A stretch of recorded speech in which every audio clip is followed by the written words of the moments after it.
a real bed fit for a king or a very tired detective.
Monsieur Ratchet? Ce n'est rien, je me suis trompé.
Good night, madame.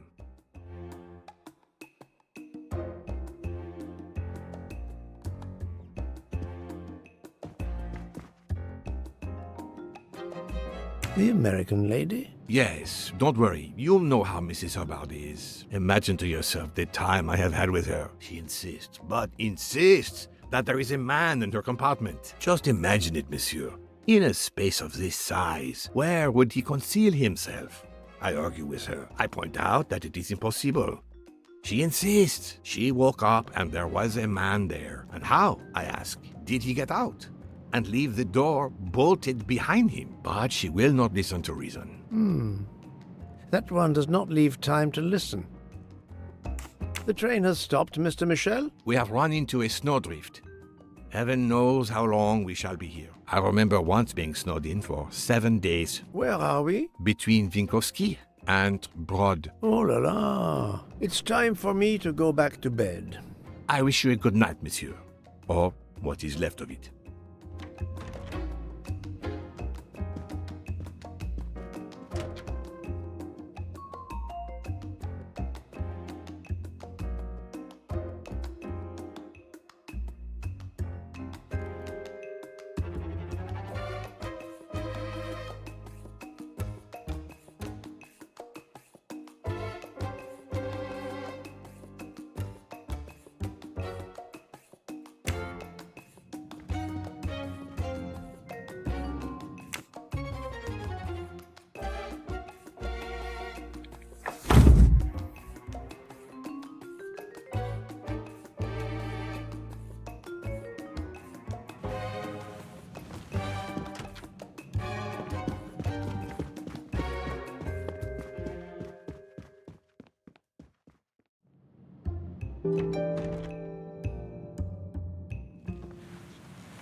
train is still stuck and the snow continues to fall. I should have taken an airplane.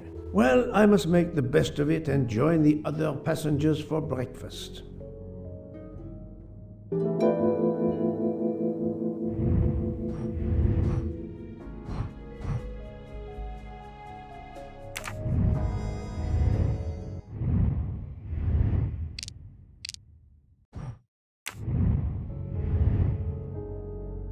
The train still hasn't left.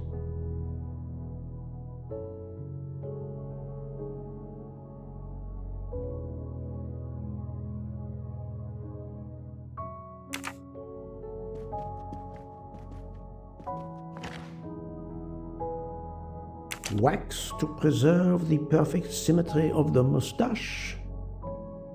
Wax to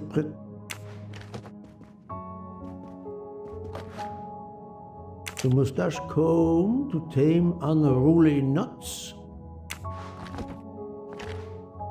The finest of curling irons for the moustache.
The train is completely trapped because of the avalanche. Hopefully not for too long.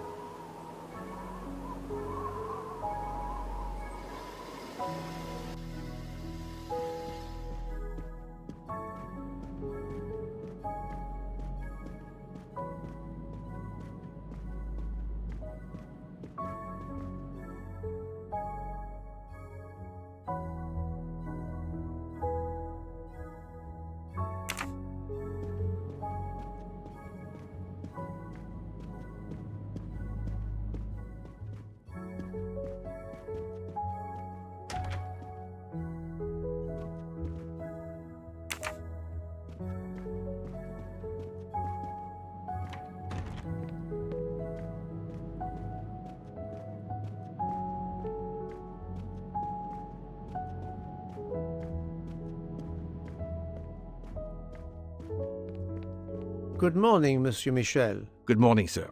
Please enjoy our special breakfast in our restaurant.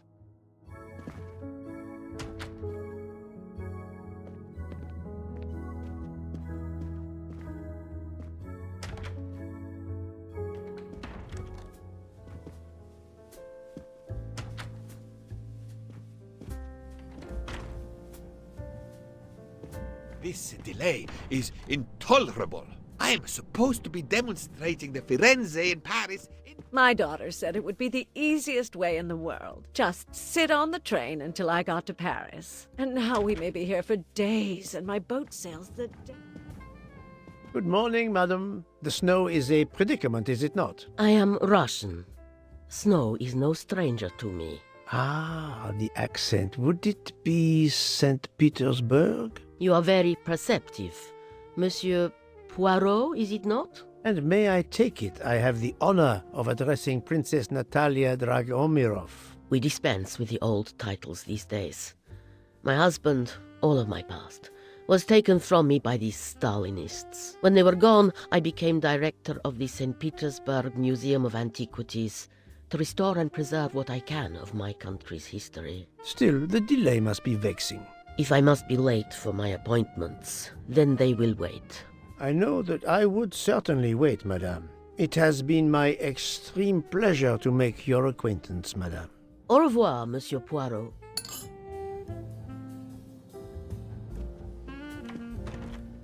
A beautiful piano. What a luxury. Pity there's no one to play it. Mademoiselle, you are not concerned about the train stopping? What can one do? Indeed, this does not make the train move. You have great strength to remain calm at a time like this. I know one far, far stronger than I. And that is? Well, that old lady, for instance. You have probably noticed her. She just has to lift her little finger and ask for something in a polite voice, and the whole train runs. It runs also for my friend Monsieur Bouc, but that is because he is a director of the line, not because he has a masterful character. You don't have to have a strong will when you have power. But I suspect I did not need to tell you that, Mr. Poirot.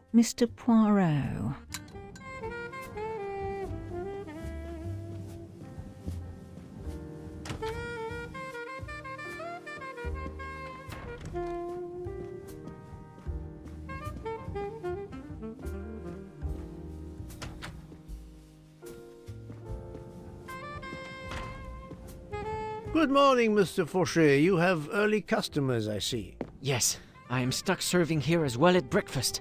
Everyone is impatient. They keep complaining that the train is not moving. As if I could get out and push it. It's too early for me to order a boxcar. That is the appropriate drink, I believe. A gin, triple sec, lemon and grenadine mix. A drink for a train indeed. But not perhaps for my breakfast. I think I will settle for an omelette. Good luck, sir. Miss Nielsen is helping to serve in the dining car.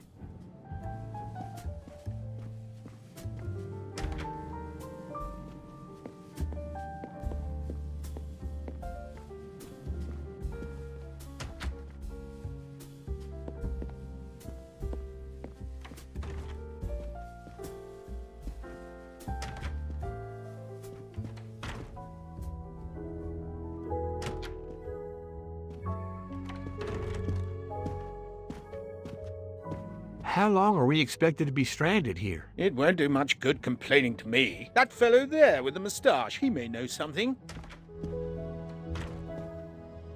Excusez-moi, sir. Yes? Monsieur Bouc asks for you to join him in compartment 203. Look here, Poirot. Can you tell us anything? I can tell you the snow, it will not move aside on its own. Of course, but you obviously have some influence with Bouc. I am going to see him now. I will ask him if he has any information.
Monsieur Bouc is waiting for you in front of room 203.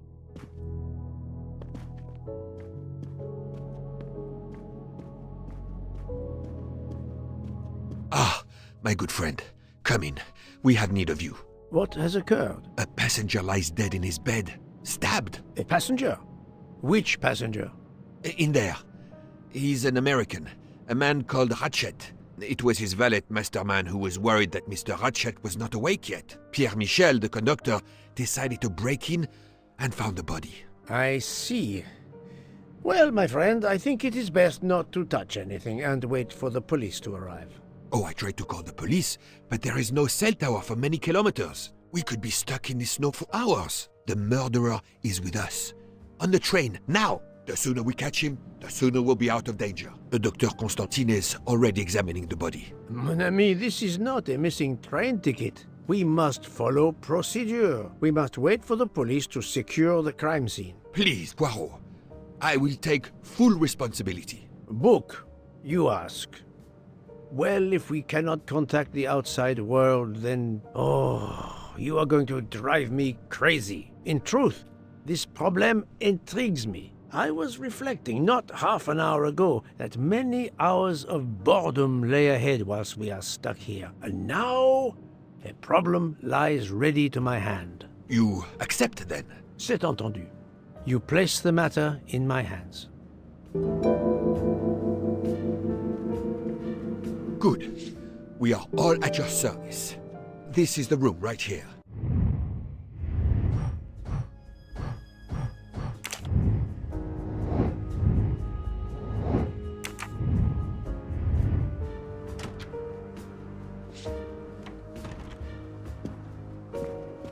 Mr. Poirot, I am Dr. Constantine. Forgive me, Doctor. You are a medical examiner? No, but I have assisted in post-mortems at Nairobi Hospital, where I am a teaching fellow. I am familiar with your excellent institution. I do not intend to perform a full autopsy, but a preliminary examination should be of some use. Of course. May I have a look? Then we can compare notes. Please, if you need any help, I won't be far away.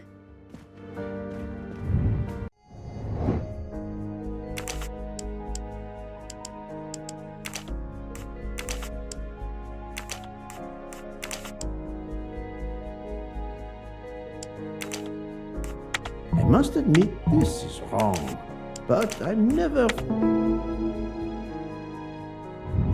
That's the right answer.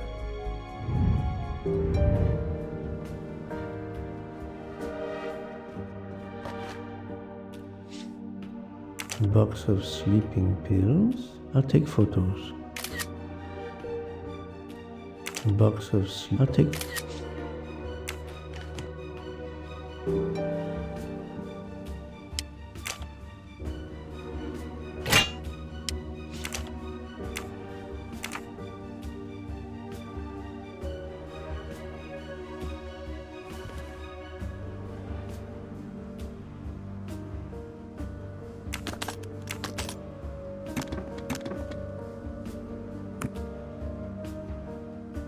Expensive clothing, recently laundered.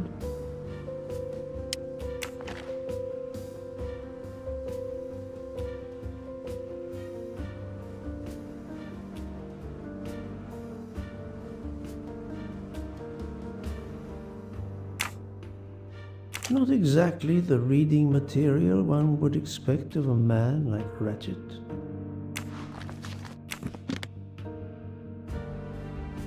Where can the killer have gone? The snow is falling only lightly this morning. The murderer would have left tracks in the snow if he had jumped out the window.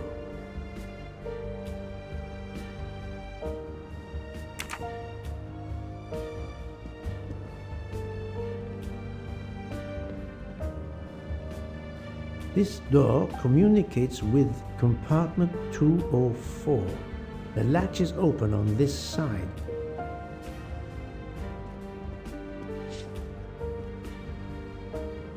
The chain lock is broken. Monsieur Michel told me that he broke the chain on the door to get into the room.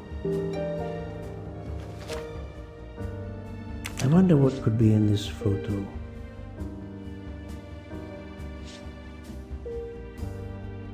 I wonder what could be in this photo.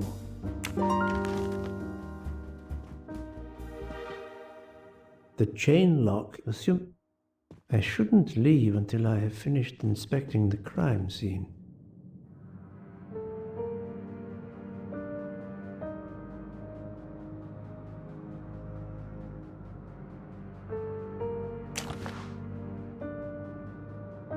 I'm sure I will find some interesting things inside.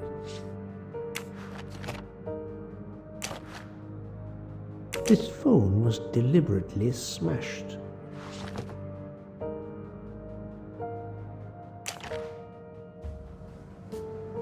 Did it belong to Ratchet? I'll take photos.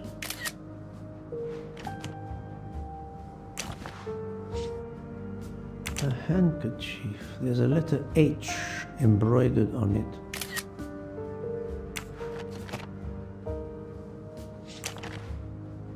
Last night, Monsieur Ratchet said he takes precautions. I see now what he meant.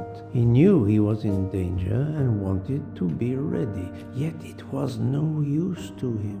I will leave it here for the police.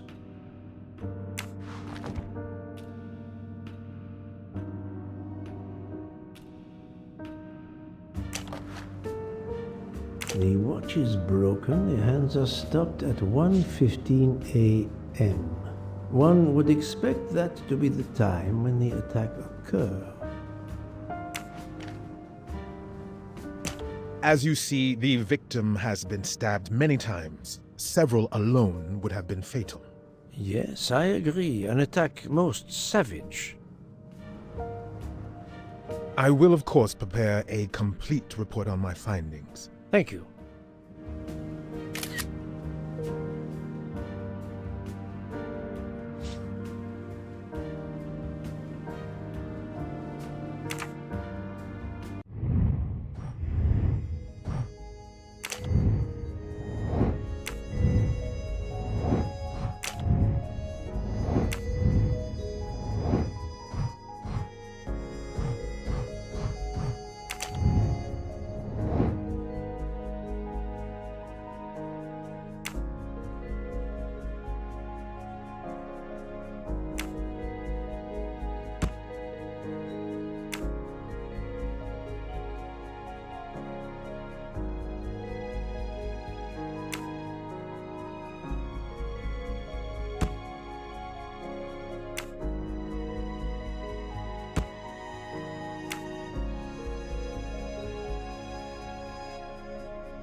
For Daisy. Interesting. That was easy.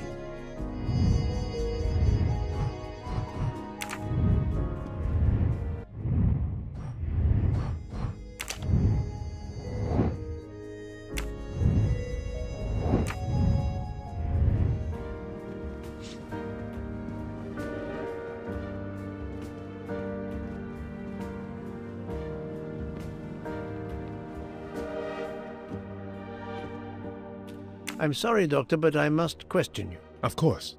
I must be considered under suspicion like everyone else. May I know your movements last night? I share compartment 101 with Mr. Booth.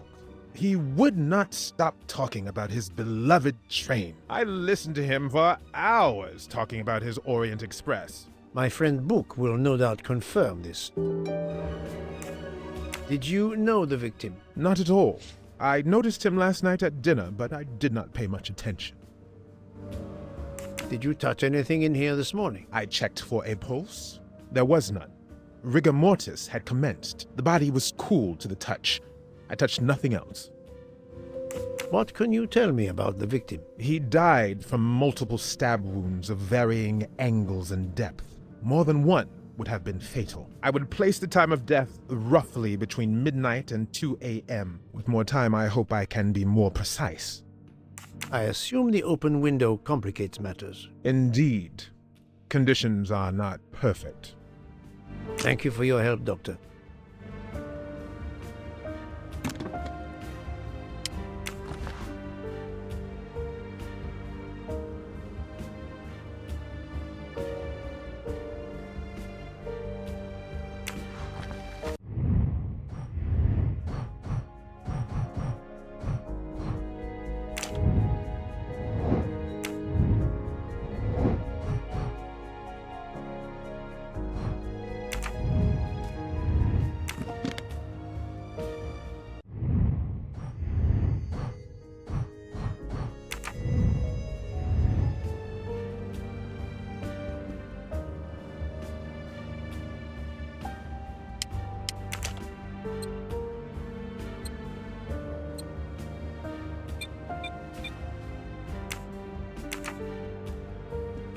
I shouldn't leave until I have finished inspecting the crime scene.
Not very surprising.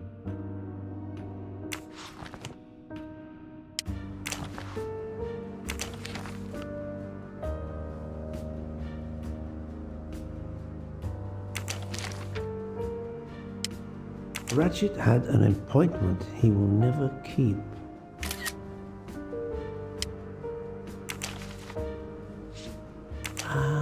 A meeting place on the back of a postcard. Someone with the initials A.W.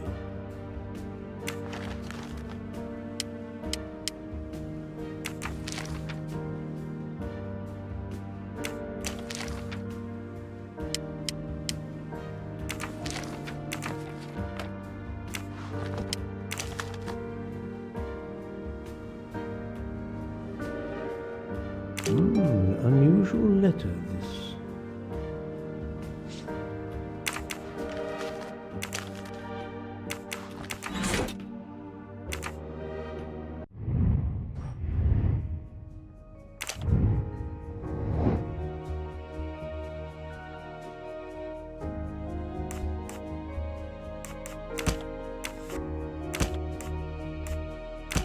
Think, Poirot. That is not a good answer.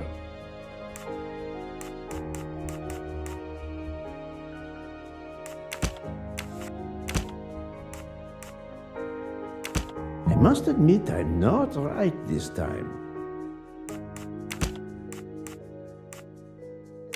I do not think that's the right answer.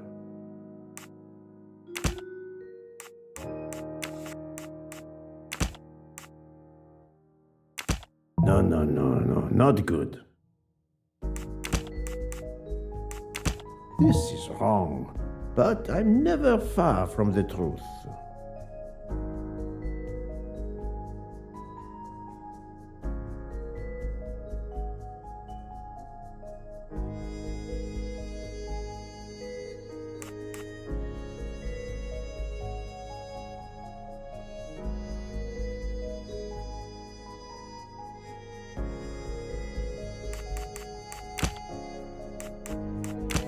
Think, Poirot. That is not a good answer. I do not think that's the right answer. I must admit I'm not... No. Think, Poirot.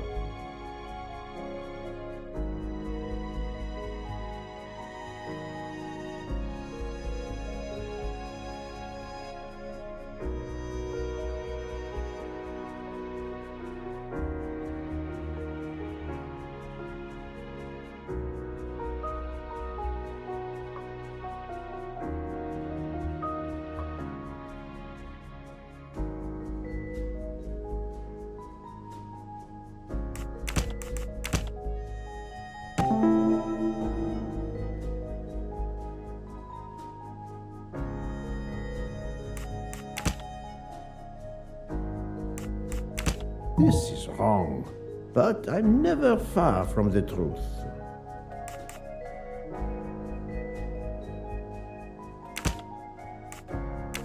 I must admit I'm not right this time.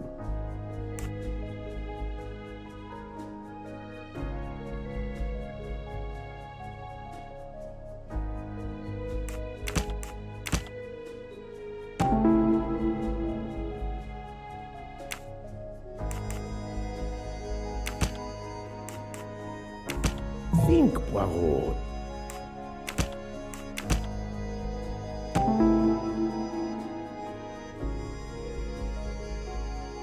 I can't imagine Ratchet taking a sleeping pill if he feared for his life.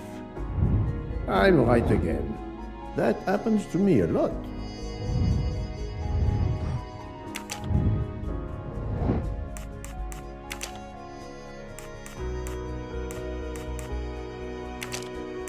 No, not good.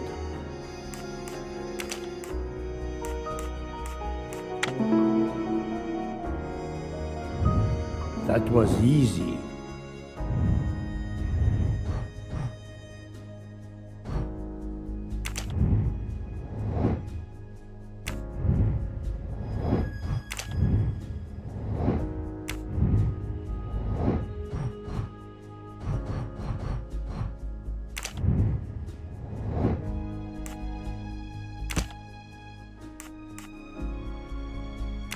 This is wrong, but I'm never far from the truth.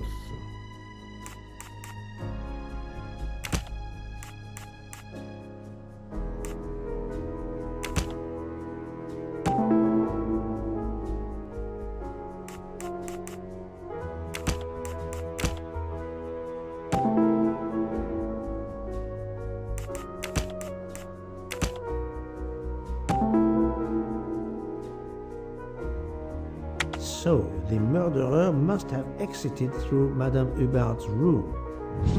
My little grey cells did not let me down.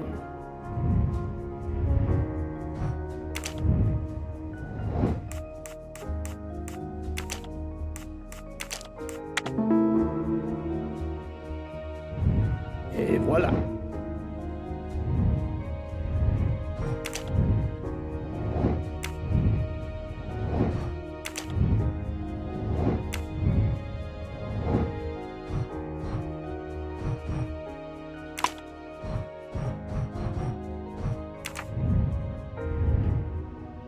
I think I've seen everything I need at the moment. I'm counting on you to finish your analysis. I'll have a more detailed report for you as soon as I can.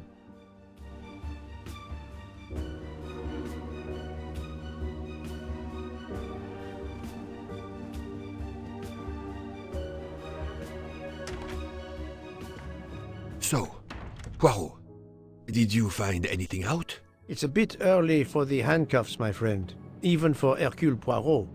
Do not worry, mon ami. I believe our culprit has no plans to strike again. Monsieur Ratchet was the target.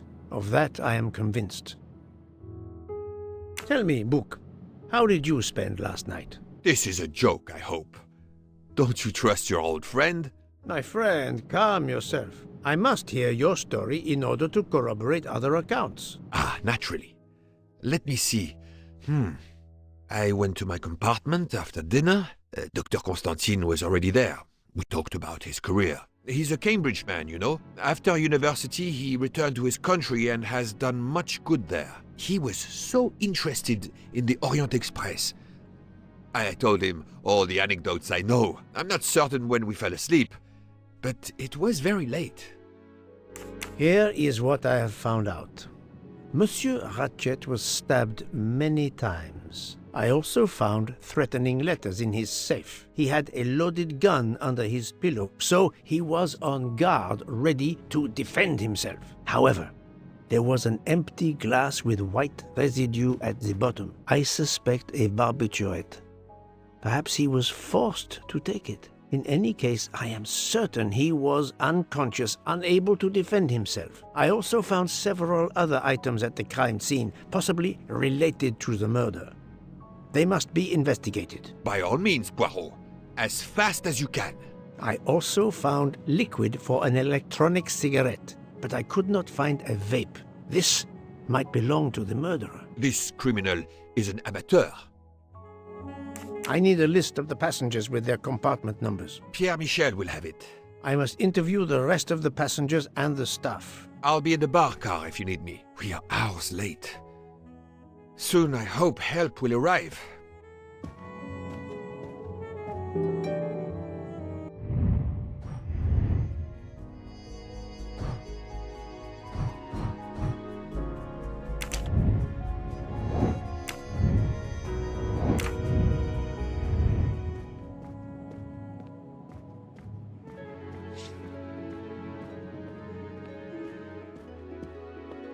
Monsieur Michel, I must ask you a few questions if you don't mind. I will do everything I can to help. First of all, tell me about yourself. Very well. My name, as you know, is Pierre Michel. I am from Calais. I've been with the company for over 15 years. Thank you.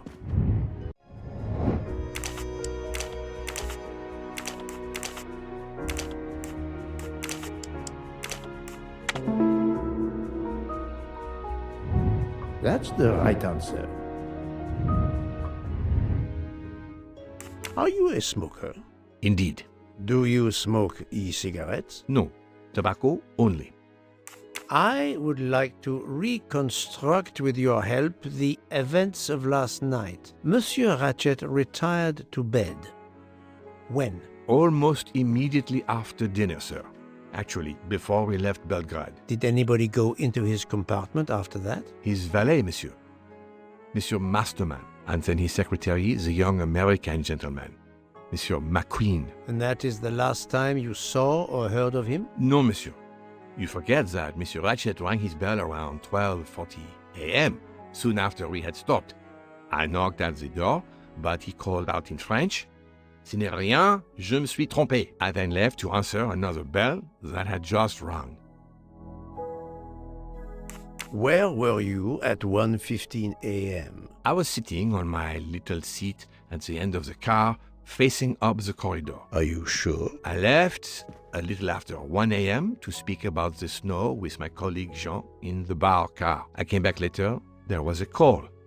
I remember speaking to you. Indeed, I remember. Carry on. It was the American lady, Madame Hubbard. She thought she saw a man in her compartment. Then, around 1:50 a.m., I made the bed for Monsieur Ratchet's secretary, Monsieur McQueen. He had spent the evening talking with the English Captain Arbuthnot. At 2 a.m., I returned to my place and stayed there until dawn.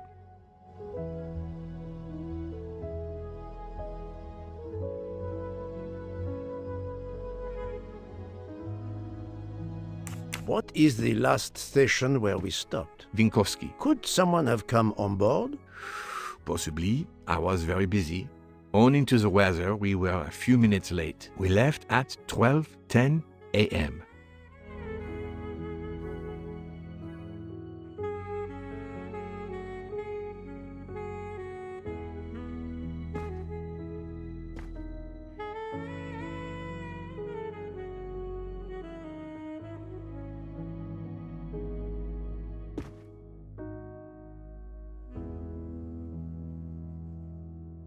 Can you provide me with a listing of the passengers and their rooms, please? Yes, certainly.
I do not think that's the right answer.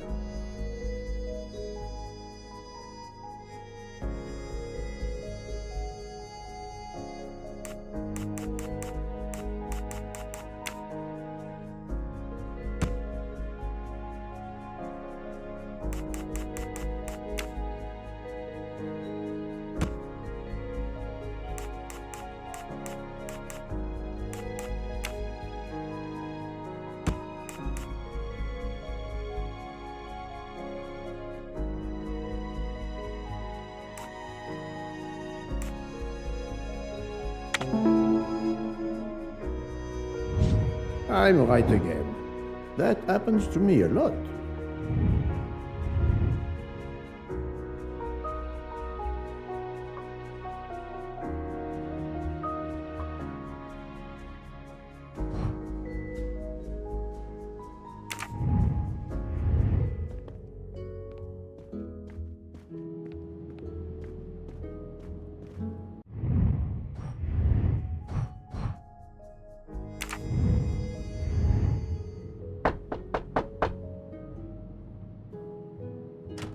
Good morning, madam. I am Hercule Poirot. Caroline Hubbard. What can I do for you, Mr. Poirot? I am the bearer of unfortunate news. It's obvious with all the commotion that something has happened. Madame Hubbard, I am afraid your neighbor, Monsieur Ratchet, was murdered last night. Oh my God! I knew it! I knew it! I would like to ask you some questions, but first, may I inspect your room? Of course, yes, you must.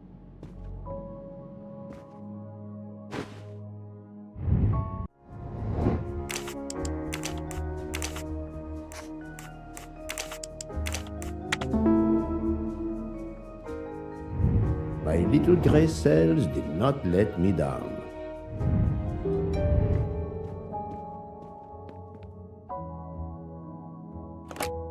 This door connects to Monsieur Ratchet's compartment. It was latched on this side. This door connects to Monsieur Ratchet's compartment. It was latched on this side. The luxury of the Orient Express is present in every detail.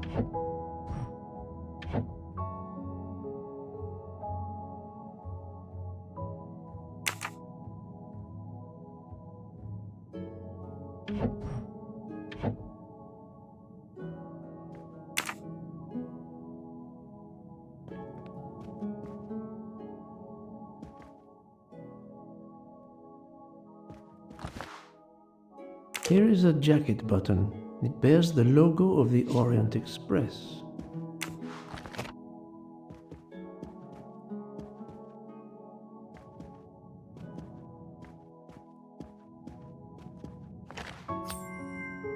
Come to Poirot, my exquisitely sculpted friend.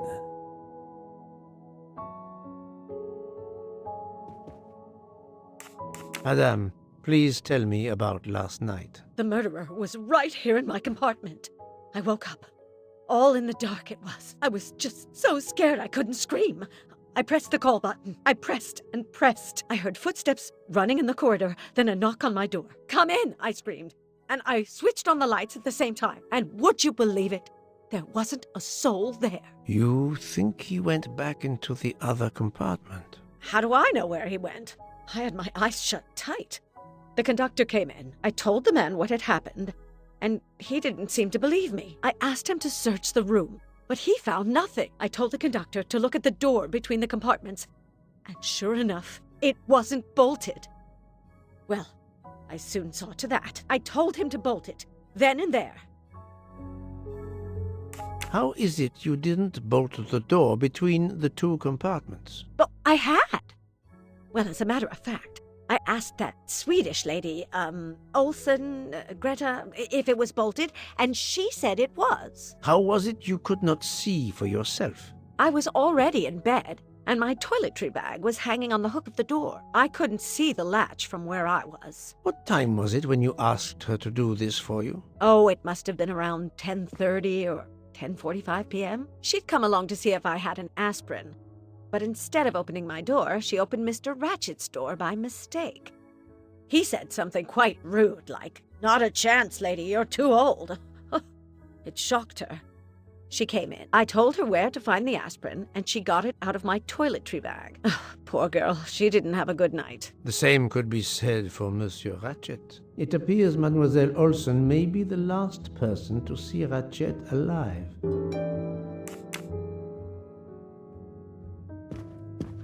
Is this your handkerchief? No, not at all. Yet it is embroidered with an initial H, like your name. I don't care. It's not mine, and I would certainly never buy something so impractical as that frilly thing. Are you a smoker? No, definitely not. Filthy habit. I found a jacket button on your table. It looks like it belongs to a train employee. The button bears the logo of the Orient Express. Well, of course the conductor came in last night, but he didn't go near that table. Still, it's a safe bet that it belongs to the conductor. I'll check his jacket later, to be sure. I have not finished inspecting your room. If you don't mind,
let's see if Mrs. Hubbard was telling the truth about the latch of the connecting door.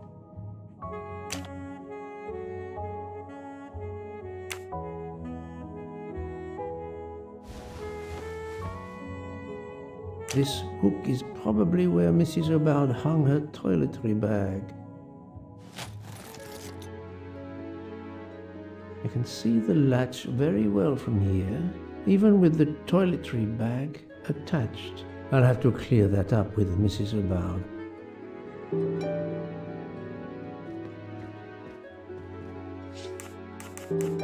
Mrs. Hubbard, you told me that the door connecting the two compartments was closed, correct? Yes, it was, as I told you.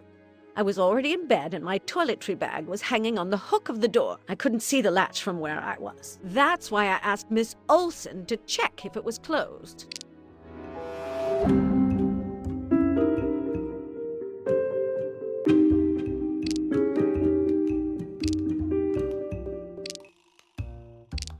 Are you sure everything you've told me is accurate, Madame Hubbard? Of course. I have an excellent memory.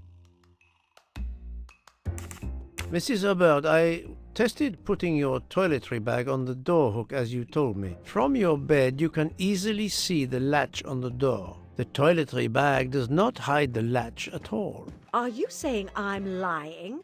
It may have been stuck somehow in a different position, or I may not have seen it in the darkness. Or I didn't think to look, you irritating man. Details matter, madame. A man has been most savagely murdered. You will excuse me if I attempt to separate the truth from the false. Forget my toiletry bag and focus on who entered my compartment. Probably after killing Mr. Ratchet. Madame Hubbard is a force to be reckoned with, but I suspect I'm not done with her. Thank you for your assistance, madame.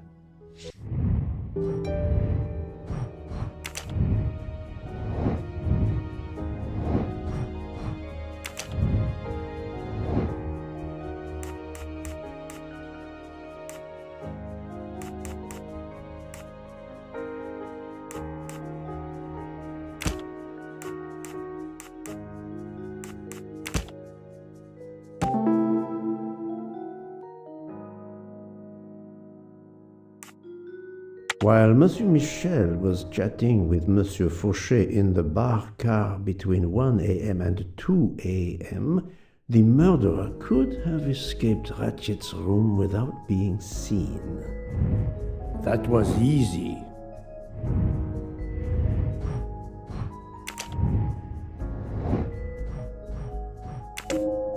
This is the most likely answer.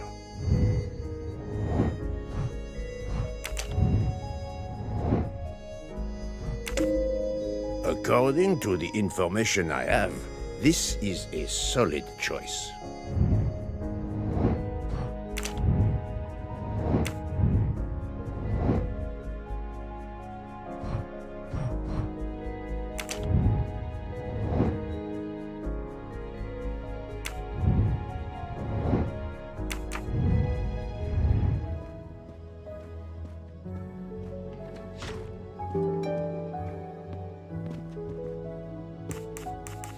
I found a button from an Orient Express staff jacket. Did you lose one by any chance? No, monsieur.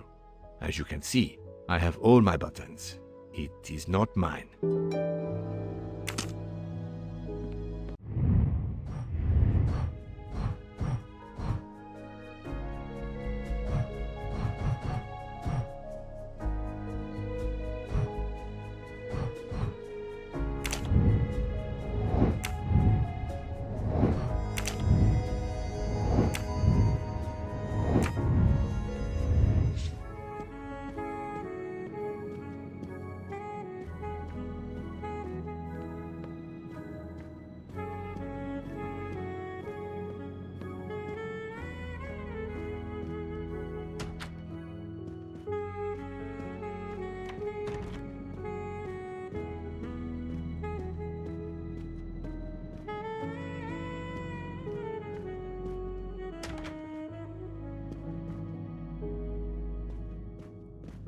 Monsieur Edward Masterman, I believe. May I ask you some questions? I can barely talk. I have a terrible toothache. We have a doctor on board the train. Perhaps... I do not need a doctor. I use essential oils. If you can find my flask of clove oil in my box, I would be grateful. Fine, if you insist. I will help you.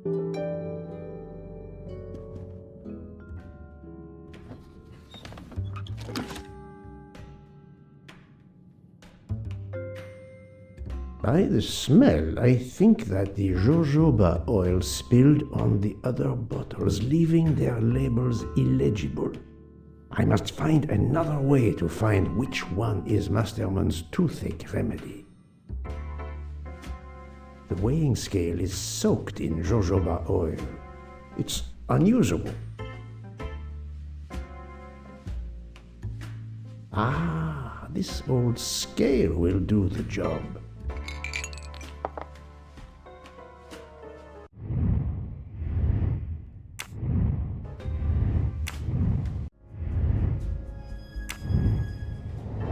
To start, I must first arrange the vials from the lightest to the heaviest.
Now that I know the order, I think that I can easily guess which one is the clove oil. Here is Monsieur Masterman's remedy.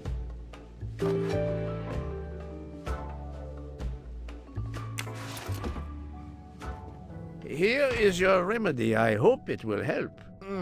Thank you very much, sir.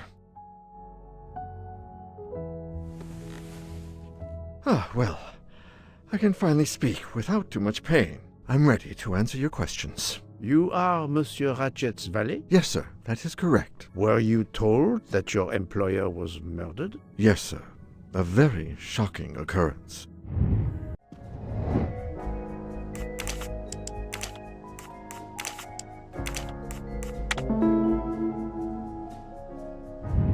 I'm right again. That happens to me a lot. At what hour did you last see Monsieur Ratchet? It must have been around 9 p.m., sir. That or a little after. I went to bed around 10:30 p.m., same as the person who shares my room, Mr. Foscarelli. He almost immediately began snoring. What did you do then? I read, sir, and I spent a while soothing my toothache with clove oil and listening to the snoring. Did you hear anything during the night? Yes, my roommate's snoring.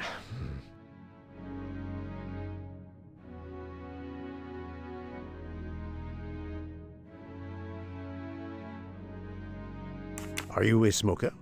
Yes, sir. I have a cigarette now and then to relax.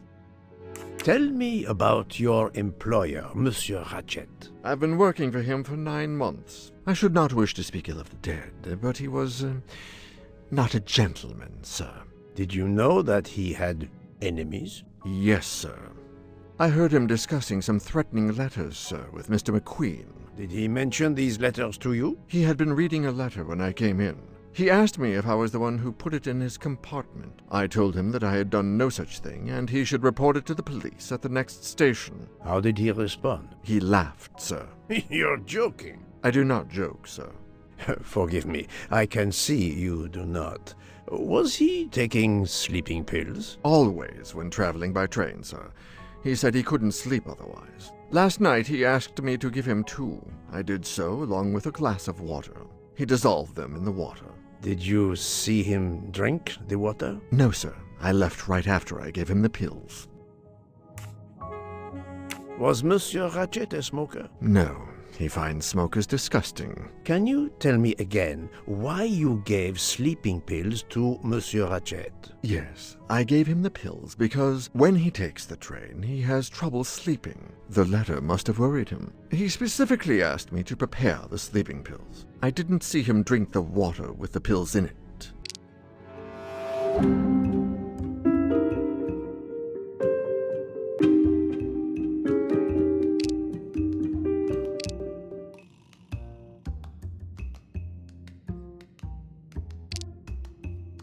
Monsieur, I believe you are not telling me the truth. What? How can you say that? He received threatening letters. One, it seems, last night. Did you know he had a gun under his pillow? And even asked for my help to watch over him? I find it strange that he asked you for sleeping pills when he was afraid for his life and prepared to defend himself. I'm sure I don't know. Maybe to calm his nerves, maybe out of habit. It makes no sense. Wait, please. Isn't it possible that Mr. Ratchet asked me to prepare the pills, but didn't plan to drink them for some reason? It is possible. But I am a student of character, monsieur, and the Monsieur Ratchet you describe is not the man I met. If you'll excuse me, my toothache is getting worse again. I'm afraid this time you must prepare your own clove oil.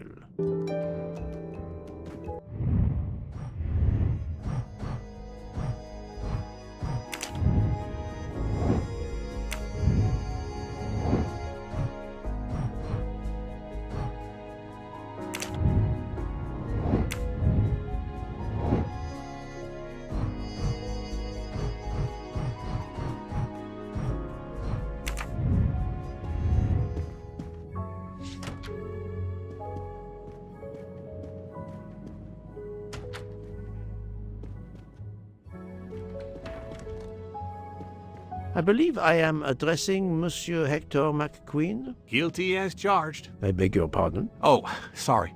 Just an expression. My father used to say it. You must have had an interesting childhood. I am Hercule Poirot. No need to be modest. You're a detective. You are Monsieur Ratchet's secretary? I am Mr. Ratchet's secretary. Just over a year. I mainly take care of translating certain texts for him. Mr. Ratchet only speaks English. Prepare yourself for a shock. Your employer, Monsieur Ratchet, is dead. So they got him after all. What do you mean? You are assuming he was murdered? I know he had enemies.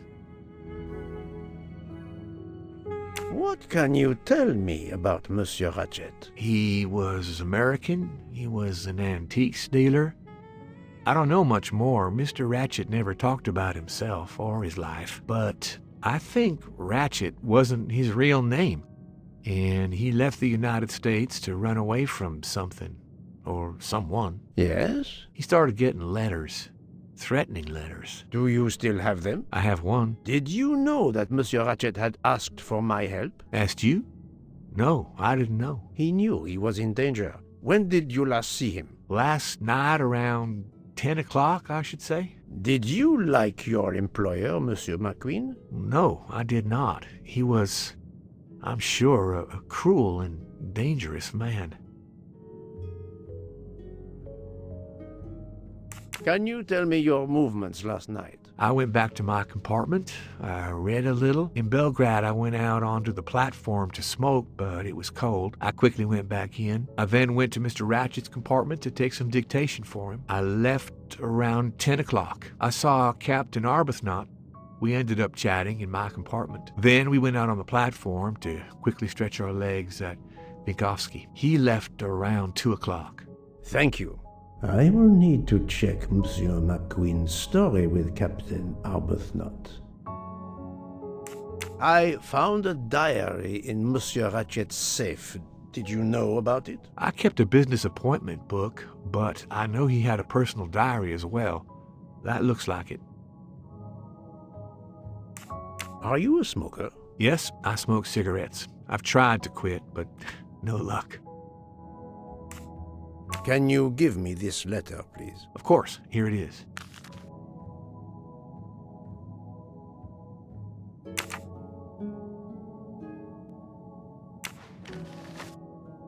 Was Monsieur Ratchet a smoker? No, he hated the smell of smoke.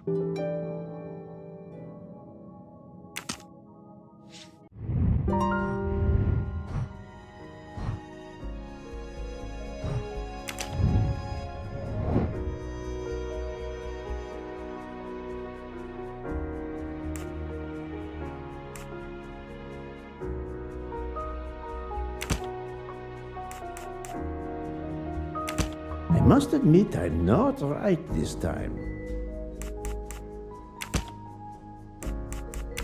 I do not think that's the right answer. Think, Poirot. That is not a good answer.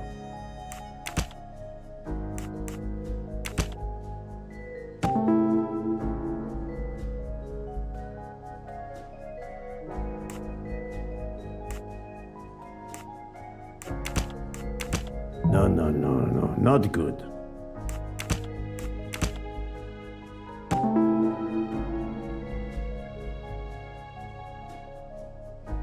The murderer may have impersonated Ratchet by calling Monsieur Michel to make it seem that Ratchet was still alive at 12:37 a.m. That was easy.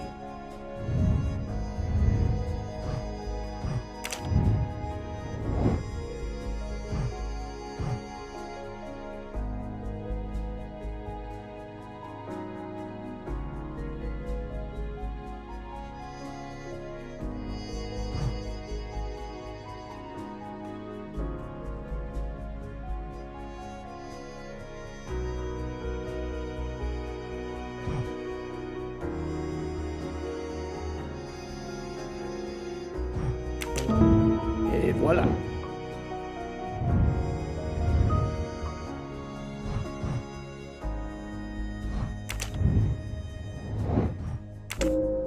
Very well, I choose to go this way.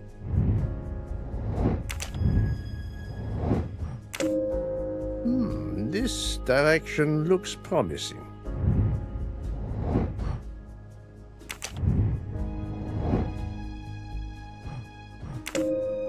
According to the information I have, this is a solid choice.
So, my friend, have you found our killer? Not yet, but I will tell you what I have learned. Please. Our assassin could have gotten on the train at Vinkovsky disguised as a conductor, entered Ratchet's room, and killed him. Then he walked out through Madame Hubbard's connecting door, where he lost a button from his jacket. He had to wait for Monsieur Michel to be absent. He waited too long. The train had left the station. He was trapped aboard. Indeed. He had opened the window to make it look that he'd escaped that way. However, if he waited until the train stopped again due to snow, his footprints would have been found. The murderer is still among us. On the train. There's a problem with the second-class toilets. What now? All morning passengers have been complaining that the door is locked, so I went to check. I knocked, but no one answered. I didn't think I should open it without speaking to you first. You did well, Monsieur Michel. Lead the way. I used my master key.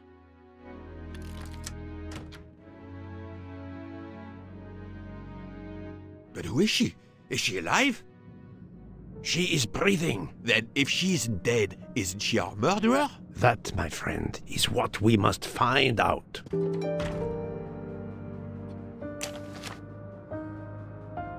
The ticket reads Joanna Locke, traveling in compartment 105.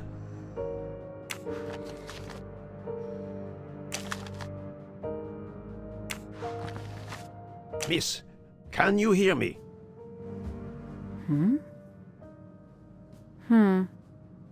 She's breathing. Her pulse is strong. There is no sign of physical violence. This woman is sleeping very soundly.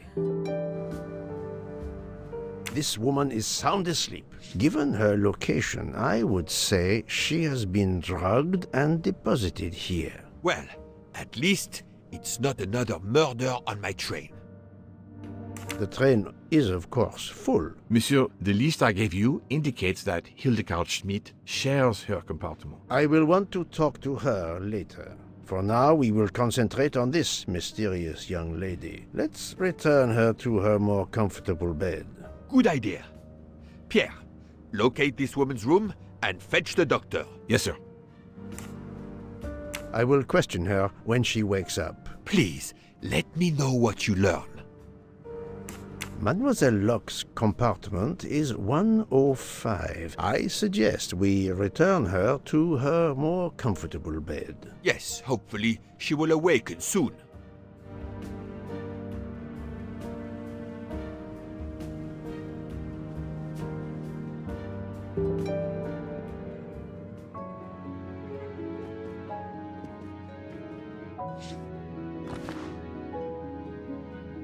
A cup of tea with white residue at the bottom.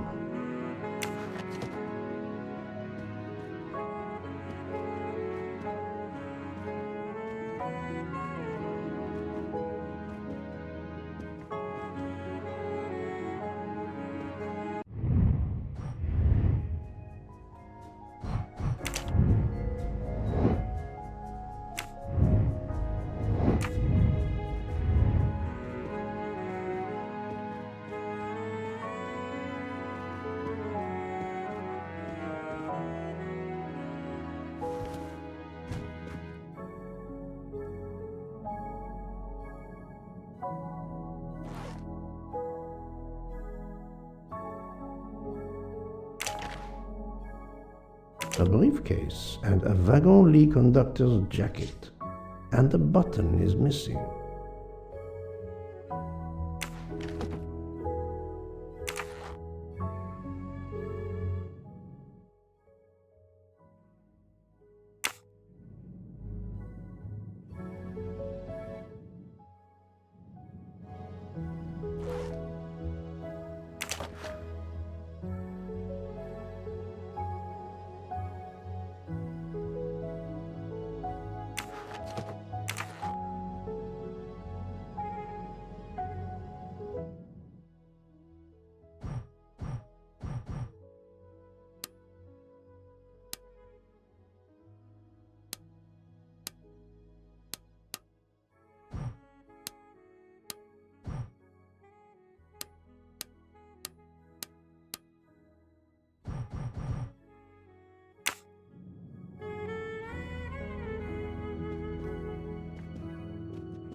No, that's mine.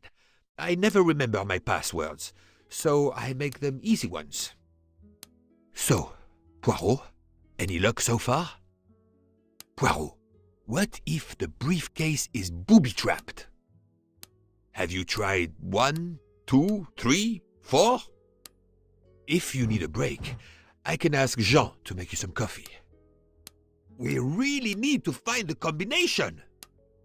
Have you tried 0000?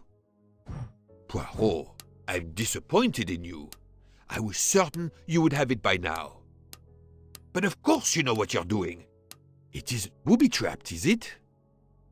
Poirot, what if the briefcase is booby-trapped? No, that's mine. I never remember my passwords, so I make them easy ones. If you need a break, I can ask Jean to make you some coffee. But of course you know what you're doing. It is booby-trapped, is it? We really need to find the combination. Have you tried 1, 2, 3, 4? Poirot, I'm disappointed in you. I was certain you would have it by now. So, Poirot, any luck so far? Have you tried 0000? Poirot, what if the briefcase is booby-trapped? No, that's mine. I never remember my passwords, so I make them easy ones. We really need to find the combination. Have you tried 0000? If you need a break, I can ask Jean to make you some coffee. So, Poirot, any luck so far? Have you tried 1, 2, 3, 4? Poirot, I'm disappointed in you. I was certain you would have it by now. But of course you know what you're doing. It is booby-trapped, is it? Book. Silent like a mouse, please. I'm sorry. You're right. I'll be quiet now. You need to concentrate. I will not utter another word. Not one. Book. There will be another murder on the Orient Express in a moment.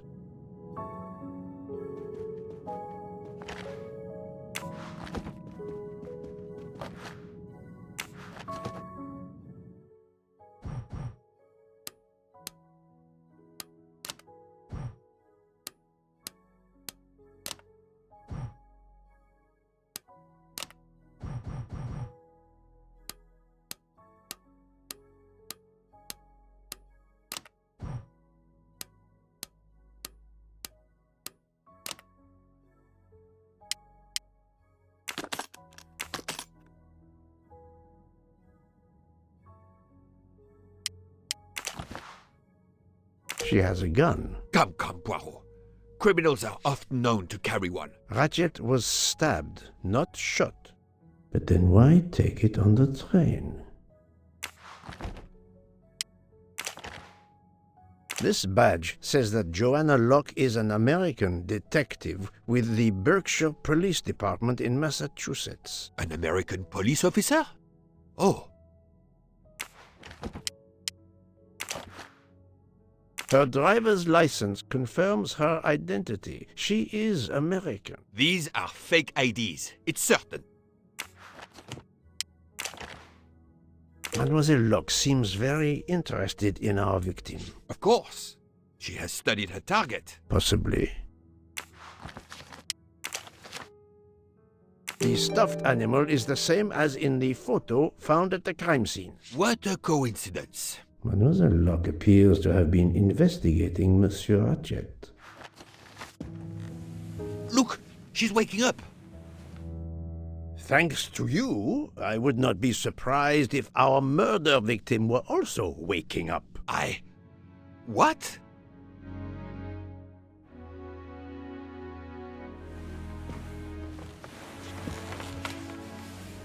Oh, my head. What's all the yelling about? Who are you? Give me a good reason why you should not be in handcuffs. I can give you a reason, Book. Whose handcuffs will we use? I have none. Do you? Well, You are Joanna Locke, mademoiselle? Yes, Joanna Locke. I'm a detective. Berkshire, Massachusetts Police. I have found your credentials, mademoiselle. And I know who you are, Mr. Poirot. Then, if the introductions are complete, perhaps the explanations may begin. I'll try. It's simple, really. I'm on the trail of a murderer.